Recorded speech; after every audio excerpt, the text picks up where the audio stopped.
Tacoma has a lot going for it, but I will tell you this, it was at one point the home of the world's largest hot dog. I know, it sounds superfluous, but here's the deal. In the 1930s, Jack's Lunch up in North Proctor really was committed to satisfying as many people as possible.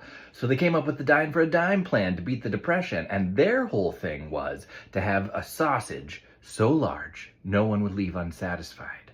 How big was this sausage? We don't know, but I do know that he went down to the Karsten meat plant, which was on the Tide Flats in Tacoma at the time, and drew up a schematic of how big this meat needed to be to feed that many people. And thus, the Karsten meat plant designed a sausage, a hot dog, that was bigger than any had been at that point before. It didn't take long for the word to get out, and pretty soon Jack was famous for the girth and length and flavor of his sausage, which had been designed specifically for the people of Tacoma.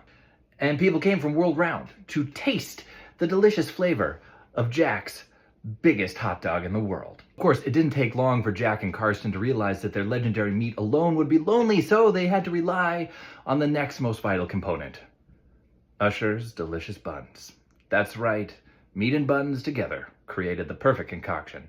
And that is how Tacoma became briefly famous in the 1930s. Now, people over the years have tried to replicate it. They've tried to emulate it. And at one point, B&I was famous for their yard-long dog, which was a thing. But the part that truly frustrates me beyond belief is that the schematic has been lost to time and history. So whose wiener was the winner, we'll never know. But only your imagination can decide.